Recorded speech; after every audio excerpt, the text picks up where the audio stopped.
In the headlines, the Ethiopian Council of Ministers approves medium-term economic framework, greenlights financial agreements and key proclamations.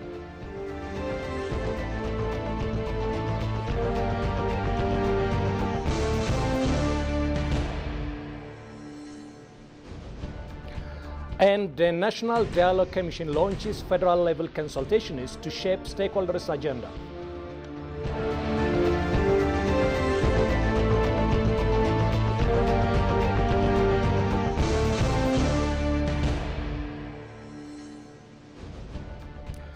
Hello and welcome to EBC World, the voice of Pan-Africanism. I'm Sentayo Tamrat with the news. Stay tuned. The Council of Ministries has passed decisions on various issues, including the 2026-2030 medium-term macroeconomic and fiscal framework, financial agreements and proclamations concerning overseas employment and plant protection. The Council, in its 46th regular session, has unanimously approved the 2026-2030 medium-term macroeconomic and fiscal framework, which is strategically designed to broaden the government's revenue base to effectively cover expenditures and ensure sustained macroeconomic stability. Secondly, the Council has endorsed two financial support agreements, which are the 49.55 million USD loan from the Arab Bank of Economic Development in Africa, which will be channeled towards a youth employment creation project, specifically linking them with agro-industrial parks. Additionally, a 60 million USD credit from the International Development Association is allocated to improve healthcare services for women and girls. Thirdly, the Council discussed the regulation to determine service fees for overseas employment provided by the Ministry of Labor and Skills. Fourthly, the Council extensively discussed and unanimously approved a draft proclamation on Ethiopian overseas employment. And finally, the Council deliberated on and unanimously approved a draft proclamation on plant protection and quarantine.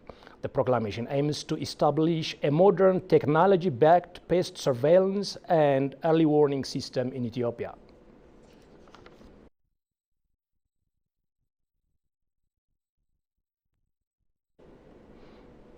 The National ID Program of Ethiopia announced that over 15 million citizens have so far registered for the FIDA ID service.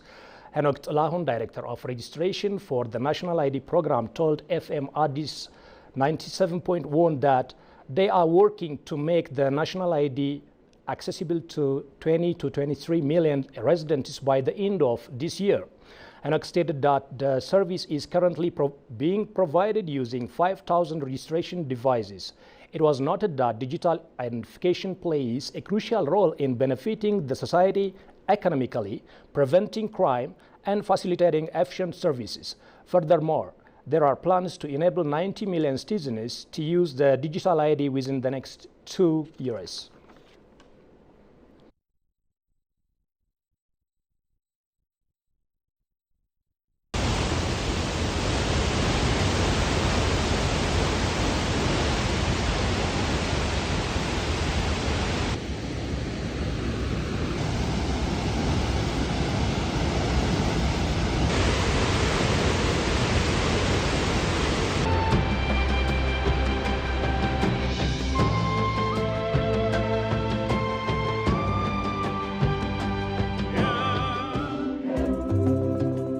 Located about 500 kilometers from Ethiopia's capital, Addis Ababa, and about 35 kilometers downstream from the town of Bahir Dar and Lake Tana, is the mighty, mystical Blue Nile Falls.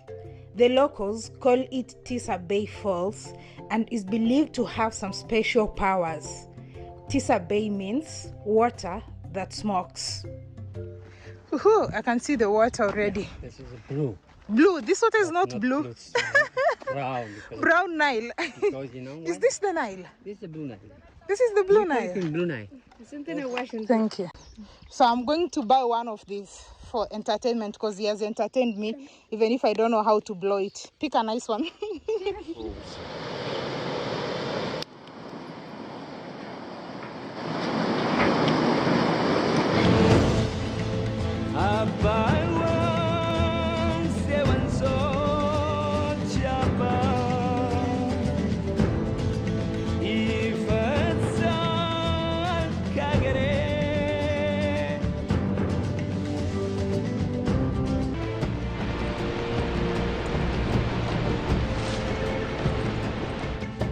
Gordon's a bit of a cowboy.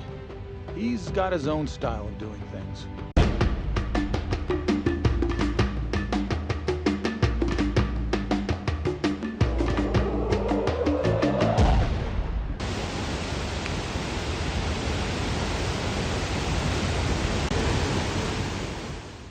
And the Ethiopian National Dialogue Commission commenced federal-level stakeholders agenda collection consultation chapter today at the Millennium Hall here in Addis Ababa.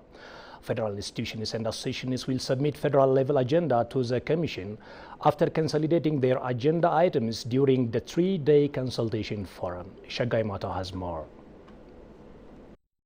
The Ethiopian National Dialogue Commission, established to remedy disagreements among Ethiopians through dialogue, have completed agenda collection in 11 regions and 2 city administrations. The Commission today commenced a three-day federal-level institutions and associations agenda gathering in Addis Ababa from 38 institutions comprising over 850 participants.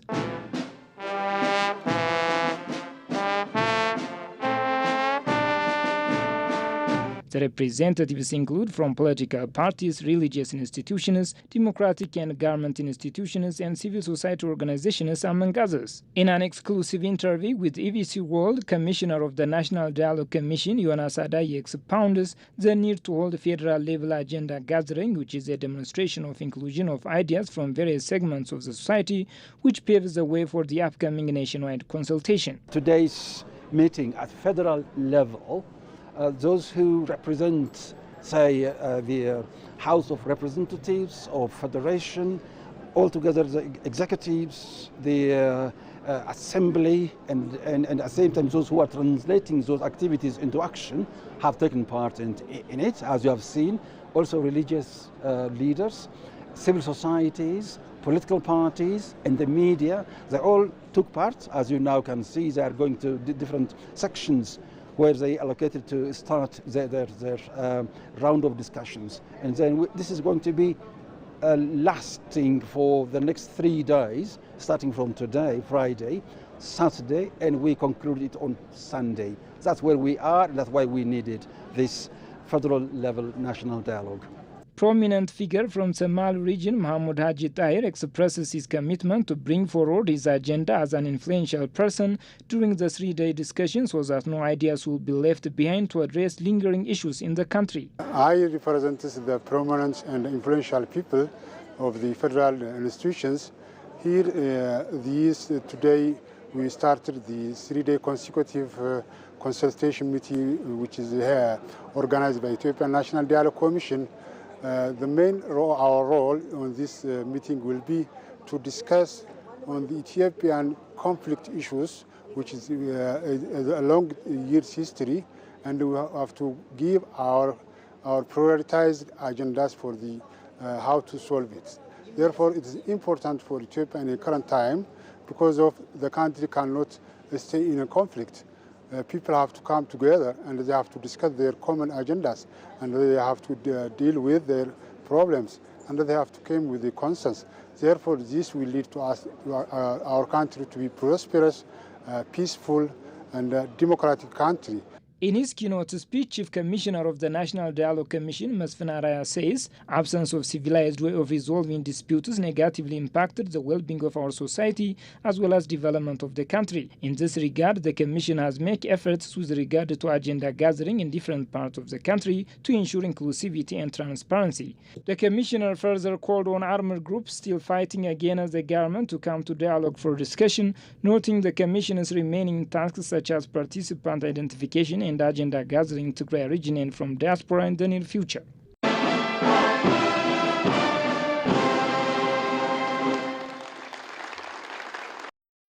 And finally, Ethiopia's pursuit of maritime access is a permanent national imperative driven by the vision of security, economic viability, and regional integration.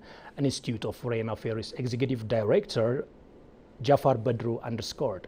The third Red Sea and Gulf of Aden dialogue was held last week in Addis Ababa under the theme Navigating Gulf Horn Economic and Security Cooperation, Opportunities, Challenges, and Future Directions.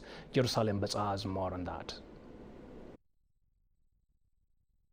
Opening the dialogue, the executive director of IFA affirmed that the meeting reflects collective resolve to foster meaningful engagement, build mutual understanding, and advance a shared vision for regional peace, security, and prosperity. For the executive director, the IFA is committed to producing actionable research for foreign policy actors, serving as a hub for thought leadership in diplomacy, peace, and international cooperation. Citing that the Red Sea and the Gulf of Aden corridor is a critical geopolitical interface, he stressed that from Ethiopia's perspective, the corridor is vital from the long-term stability, governance, and accessibility. Ethiopia's pursuit of a guaranteed maritime access is not a passing concern. It is a permanent national imperative driven by the vision of security, economic viability, and regional integration.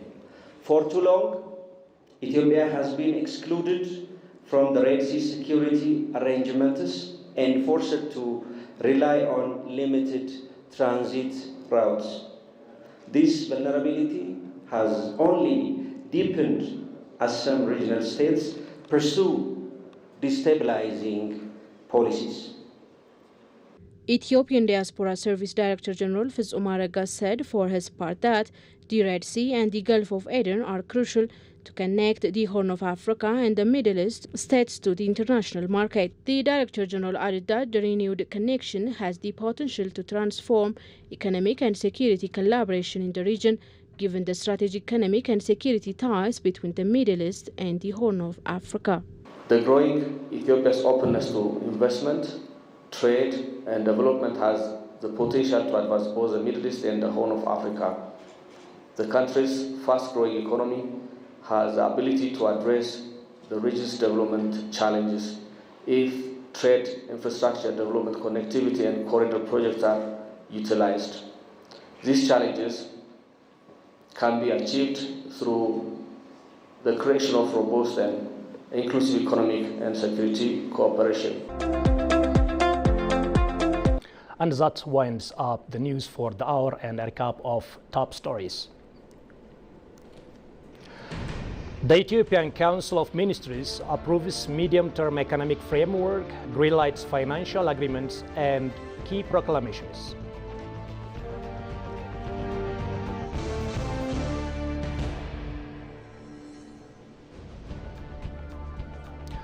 And the National Dialogue Commission launches federal-level consultations to shape stakeholders' agenda. Thank you so much for watching us, and this is ABC World, the voice of Pan-Africanism. Sintayo Tamrat with the news. Thank you so much for watching again.